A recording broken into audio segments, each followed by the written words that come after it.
አሰላሙ አለይኩም ወራህመቱላሂ ወበረካቱ። እንዴት ናችሁ? ሰላም ናችሁ? ውድ ተመልካቾቼ እንግዲህ ዛሬ ደግሞ ይዤላችሁ የቀረብኩት ህልም ከዛሬው ለየት ያለ ነው። ላይክ ሰብስክራይብ ሼር እያደረጋችሁ ተከታተሉ ማለት ነው። ይሄ ምንድነው? እንግዲህ እነዚህን 9 ህልሞች ካለማችሁ በህይወታችሁ እናንተ የደበቃችሁት ሚስጥር መኖሩን ወይም ደግሞ ሰዎች እናንተን ሚስጥር ደብቋችሁ እንደሆነ የሚገልጽ የህልም ፍቺ ነው ማለት ነው። እስከ መጨረሻው ድረስ ተከታተሉ። ላይክ ማድረጋችሁን ማበረታታችሁን እንዳትረሱ ማለት ነው። እንግዲህ እናንተ ወይ ለሰው ደብቃችሁ በልባችሁ ይዛችሁት የቆያችሁት ሚስጥር መኖሩን ይገልጻል። ሰው ለእናንተም ደብቋችሁ እናንተ ገና ያልደረሳችሁበት ሚስጥር እንዳለ ይገልጻል ማለት ነው። እስከ ተራ 9 ቁጥር ድረስ እስከ መጨረሻው በደንብ ተከታተሉና ላይክ ማድረጉ ማለት ነው። አሁን ወደ ህልም ፍቺው እገባለሁ ማለት ነው። እሺ፣ የተቆለፈ ሳጥን ወይም ካዝና ማየት። እንግዲህ የተቆለፈ ሳጥን ካዝና በህልም ካያችሁ በንቃተ ህሊናችሁ ውስጥ ያስቀመጣችሁ ትዝታ ወይም የተደበቀ ተሰጥኦ ወይም ማንም እንዳያውቅባችሁ የማትፈልጉት ሚስጥር መኖሩን ያሳያል። በነገራችሁ ላይ በህልማችሁ ካዝናው የናንተ ወይም እናንተ ቤት ውስጥ እናንተ ጋር ከሆነ እናንተ የያዛችሁት ሚስጥር የደበቃችሁት ሚስጥር ሰው እንዳይሰማ የምትፈልጉት ትዝታ ወይም ሚስጥር ወይም የሆነ ነገር እንዳለ ይገልጻል። ግን ካዝናው ከሰው ቤት ከሆነ ያለው ወይም ሰው ይዞት የምታውቁት ሰው ወይም የሌላ ሰው ከሆነ እነዛ ሰዎች ለእናንተ ያልገለጽላችሁ ያልነገሯችሁ የደበቁት ሚስጥር በልባቸው ውስጥ እንዳለ ይገልጻል ማለት ነው። እሺ፣ ተራ ቁጥር 2። ሁለተኛው ደግሞ በቤት ውስጥ አዲስ ወይም የተደበቀ ክፍል ማግኘት። እናንተ ቤት ውስጥ ሆኖ አዲስ ገብታችሁበት አይታችሁት የማታውቁ የተደበቀ ክፍል በህልማችሁ ካገኛችሁ ይሄ ፍቺ ስለራሳችሁ ማንነት እስካሁን ያላወቃችሁት አዲስ ባህሪ፣ ችሎታ ወይም የተደበቀ ስሜት እንዳላችሁ ያመላክታል። አላሚው ራሱ ይሄንን ያለመው ማለት ነው። ራሱ ሰውየው ስለራሱ ይሄን ነገር አያውቅም ማለት ነው። ስለራሱ አዲስ ባህሪ እንዳለው፣ ችሎታ እንዳለው፣ የተደበቀ ስሜት እንዳለው አያውቅም ማለት ነው። እና የተደበቀ በውስጡ ይሄ ነገር አለ ማለት ነው። አዲስ ክፍልን አዲስ ቤትን ራሱ ቤት ውስጥ ካለመ ማለት ነው። ግን የሆነ ሰው ቤት ሂዳችሁ ቤታቸው ውስጥ ከገባችሁ በኋላ እዚህ ቀድም እነሱ ቤት ሂዳችሁ ያላያችሁት ቤት አዲስ ቤት ሌላ ከፍታችሁ ስትገቡ አዲስ ክላስ አዲስ ክፍል ካያችሁ ያ ሰው እናንተ ገና ያልደረሳችሁበት ሌላ ማንነት፣ ሌላ ባህሪ፣ ሌላ ሰው መሆኑን ያመላክታችኋል ማለት ነው። እሺ፣ ሶስተኛው ደግሞ የተቀበረ ነገር ስትቆፍሩ ማለም። በህልማችሁ ቁጭ ብላችሁ የቀበራችሁት ነገር ስትቆፍሩ ብቻ ካለማችሁ ይሄ ፍቺው ደግሞ ምንድነው? ካለፈው ታሪካችሁ ውስጥ የረሳችሁትን ወይም ሆን ብላችሁ በውስጣችሁ የያዛችሁትን ቁስል ወደ ላይ ለማውጣት እየሞከራችሁ ወይም ለሰው ለማካፈል እያሰባችሁ እንደሆነ ያመላክታል። ስራዬ ብላችሁ በልባችሁ ይዛችሁት የከረማችሁትን ሚስጥር ወይም ደግሞ የሌላ ሰው የሆነ ከባድ ሚስጥር ለእናንተ ነግሯችሁ ለረጅም ጊዜ ይዛችሁለት ቆይታችሁ መጨረሻ ላይ ስትቆፍሩ ካለማችሁ መሬት ስትቆፍሩ የሆነ ነገር የተደበቀ ነገር ስትቆፍሩ ካለማችሁ ለማውጣት እንደዛ ካለማችሁ ያን ነገር ለሰው ለመናገር ወይም ያንን ይዛችሁት የከበዳችሁ ሚስጥር አውጥታችሁ ለመገላገል እያሰባችሁ እንደሆነ ይገልጻል ማለት ነው። እሺ ወዶችዬ፣ አራተኛው ደግሞ ጭምብል ወይም ማስክ ያደረገ ሰው ማየት። በዙሪያችሁ ያለ የቅርብ ሰው እውነተኛ ማንነቱን ወይም እውነታውን እየደበቃችሁ እንደሆነ የሚጠቁም አስጠንቃቂ ህልም ነው ማለት ነው። በህልማችሁ የሆነ ሰው ጭምብል ወይም ማስክ አድርጎ በህልም ካያችሁት ይሄ ፍቺ ምንድነው? በእናንተ ዙሪያ በዘመዳችሁ፣ በጎረቤት፣ በአካባቢያችሁ ሊሆን ይችላል ማንነቱን ያልተረዳችሁ ጥሩ ሰው ይሆናል ብላችሁ የቀረባችሁት ወይም የሆነ ጠንኮለኛ ሰው ግልጽ ያልሆነ ባህሪ የሌለው መጥፎ ሰው አጠገባችሁ አለ ማለት ነው። ከዛ እንድትጠነቀቁ ነው። አምስተኛው ደግሞ ጭጋጋማ ወይም ጨለማ መንገድ ላይ መጓዝ።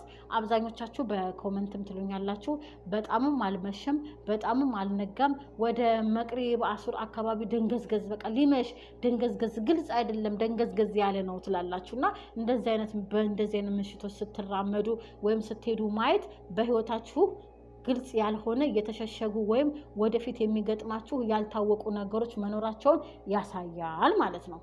እሺ፣ 6ኛ ቀጥለን ተራ ቁጥር 6ን ስናይ በውሃ ውስጥ ጠልቆ መግባት ወይም መስመጥ። ይሄ ምንድነው? በውስጣችሁ ትልቅ የሆነና ለሰዎች ያልገለጣችሁት ያልተነገራችሁት የተደበቁ ስሜቶች ወይም ፍርሃት ወይም ፍቅር ወይም ሀዘን እንዳለ ያመላክታል። ይሄ ምንድነው መሰላችሁ? አሁን ለምሳሌ ውሃ ውስጥ ገብታችሁ ስትሰምጡ ካለማችሁ በእውነታው ወይ የጓደኛችሁን ባላፍቀራችሁ ለስከ ረጅም ጊዜ ስትሰቃዩ ለሰው መናገር የማትችሉት ሆኖባችሁ ስሜታችሁ እየተጎዳ ሊሆን ይችላል።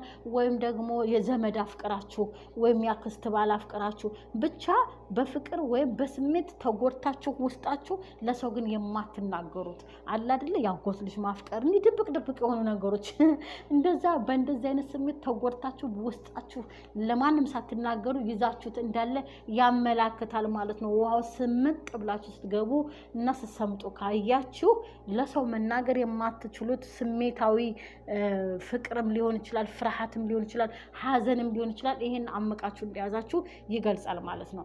እሺ ሰባተኛው ደግሞ በሩቅ ሆኖ የሚያያችሁ ወይም የሚከታተላችሁ ሰው መኖሩን ካለማችሁ እርስዎ የማያውቁት ነገር ግን ከጀርባችሁ እየተከናወነ ያለ ሚስጥራዊ ሴራ ወይም የተደበቀ ነገር እንዳለ ያመላክታል። ምንድነው? የሆነ ሰው በሩቅ ሆኖ ሲያያችሁ ወይም በርቀት ሆኖ ሲከታተላችሁ በህልም ካለማችሁ እናንተ አላሚዎች ምንም ሳታውቁ በጀርባችሁ ሴራ እየተጠነሰሰ በጀርባችሁ ተንኮል እየተሰራ እንደሆነ የሚያመላክት የህልም ፍቺ ነው ማለት ነው። እንደዚህ አይነት ነገር በተደጋጋሚም ብቻ ሳይሆን አንዴም ሁለቴም ካለማችሁ የሆነ ከናንተ ጀርባ የሆነ የሚያሸክክ ነገር አለ፣ የሆነ እየተቀነባበረ ነገር አለ።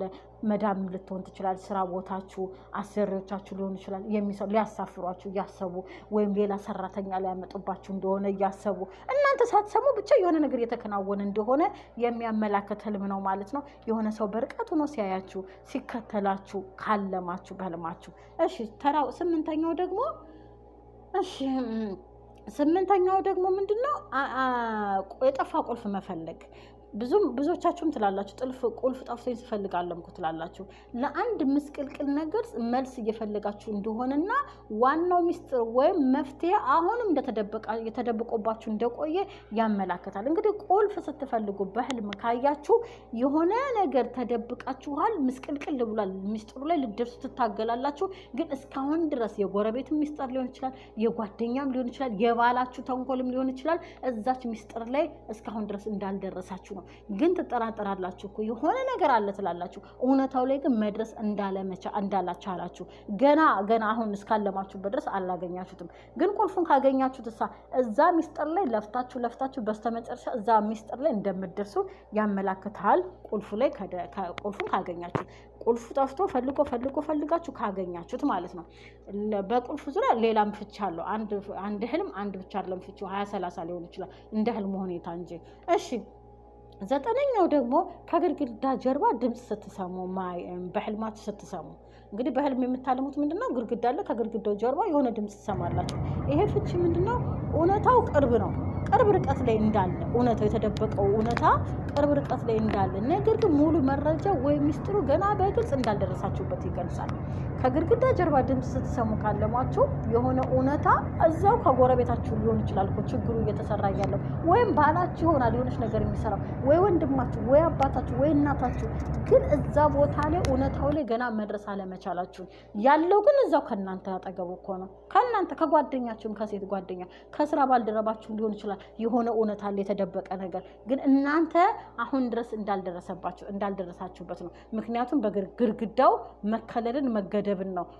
ግን ከግድግዳው ጀርባ መሆኑ አሁንም ከጎናችሁ ወይ ፍቅረኛችሁ የሆነ እውነት ይዟል፣ አልሰማችሁም፣ አላወቃችሁ፣ ወይ ባላችሁ ወይ እናታችሁ ወይ እህታችሁ ብቻ ከናንተ አጠገብ የሆነ የተደበቀ ነገር ግን ገና ያልደረሳችሁበት ሚስጥር አለ። ሚስጥሩ እንዳለ እኮ ታውቃላችሁ። የሆነ ሚስጥር አለ ግን መረጃው ሙሉ ለሙሉ ተሟልቶ እናንተ እጅ ላይ አልገባም ነው። ተግባባን ውዶቼ? ሙሉ ለሙሉ መረጃውን አላገኛችሁትም፣ እየለፋችሁ ነው። እንደዛ ነው የሚያመላክተውና እንግዲህ ይሄንን ህልም ፍቺ እነዚህ ነገሮች ካያችሁ የሆነ የተደበቀ ነገር እንዳለ አለ። ቀጣይም አለ። ዘጠኝ ብቻ አይደለም 11 ነው ያለው። እሺ ሌላው ደግሞ በስጦታ የተጠቀለለ እቃ ላስቲክ ወይም ደግሞ ካርቶን ማየት ትርጉሙ በቅርቡ ይፋ የሚሆን ያልተጠበቀ እውነት የተደበቀ ለምሳሌ ስጦታ እድል ወይም አንድ ሰው ለእርሶ ሊነግሮት ያዘጋጀው ሚስጥር መኖርን ያሳያል። የሆነ ሰው የተጠቀለለ ስጦታ ወይም ካርቶን ነገር ላስቲክ ነገር ወይም በሆነ ነገር የተጠቀለለ ነገር ይዞላችሁ ወደ ቤታችሁ ሲመጣ ካያችሁ ለናንተ የሆነ እድልም ሊሆን ይችላል፣ ጥሩም ነገር ሊሆን ይችላል፣ ወይም የደበቀው ሚስጥር ሊሆን ይችላል። ለናንተ ግን የሚገልጽላችሁ ሚስጥር አለ ይዞላችሁ የመጣው ነገር የተደበቀ እድል ወይም አንድ ሰው ለእርሶ ሊነግራችሁ ያዘጋጀው ሚስጥር መኖሩን የራሱ ሚስጥር ለእናንተም ሊገልጽላችሁ ይችላል። የተጠቀለለ ስጦታ የተጠቀለለ ነገር ይዞላችሁ ወደ እናንተ ቤት ሲመጣ ሲሰጣችሁ ካየ ሚስጥራችሁን ሊያካፍላችሁ ወይም የምትሰሙት ሚስጥር በጣም የሚያስገርም ሊሆን ይችላል ማለት ነው። እሺ 11ኛው ደግሞ አሁን ቀጥለን ደግሞ 11ኛ ነው የምናየው። ቶሎ ነው የማነበው እንዳይሰለቻችሁና ጥር እንዲል ማለት ነው። 11ኛው ደግሞ በመጋረጃ መገለጥ ወይም በመጋረጃ ጀርባ መደበቅ እውነታውን ለመጋፈጥ መዘጋጀትዎንና ወይም ደግሞ አሁን መጋረጃ ሲገለጥ ማለም የመጣው ይምጣ ዘንድሮ የመጣው ይምጣ ይሄን እውነታ አጋፈጣለሁ ማለት ነው። ግን መጋረጃው ጀርባ መደበቅ ደግሞ ምንም ይሁን ምን ያንን እውነታ መሸሽ ነው። መደበቅ ለመደበቅ እየሞከራችሁ ማለት ነው። አንድ ጊዜ የሆነች ልጅ የሆነ ፍቅረኛ ከመጋረጃ ጀርባ ተደብቆ አየውታለች። የደበቀሽ ሚስጥር አለ የሚደብቀው ሚስጥር አለ ብዬ ነው የፈታሁላት። ፍቾም ትክክል ነኝ። እና ምንድነው በመጋረጃ መደበቅ እናንተ ራሳችሁ የምትደብቁት ሚስጥር ለፍቅረኛ፣ ለቤተሰብ፣ ለዘመድ አዝማድ፣ ለሰው ለጓደኛ የምትደብቁት ነገር አለ። መጋረጃው ሲገለጥ ወይም መጋረጃ ስትገልጡ ወይም ሰው ሲገልጥባችሁ ካያችሁ በቃ ሚስጥሩን አውጥቼ መጣ ይምጣ ብላችሁ እውነታን ለመጋፈጥ እንደወሰናችሁ ያመላክታል ማለት ነው ውዶችዬ። የዛሬውን ህልም ማለት ነው እነዚህ ነገሮች በደንብ በጣም ለራሱ ደስ እያለኝ የፈታሁት። ባካችሁ ላይክ አድርጋችሁ አስደስቱኝ። ላይክ አድርጉ፣ ተወዱታላችሁ ብዬ እጠብቃለሁ። እንደዚህ አይነት ህልሞች ከዚህ በፊት ተፈተው ስለማያውቁ ላይክ አድርጋችሁ አበረታቱኝ። ደግሞ ለየት ያሉ ነገሮችን ይዤላችሁ እንድቀርብ ላይክ አድርጉ። ስለተከታተላችሁ ከልብ አመሰግናለሁ። ወዳችኋለሁ፣ አከብራችኋለሁ። ቻው።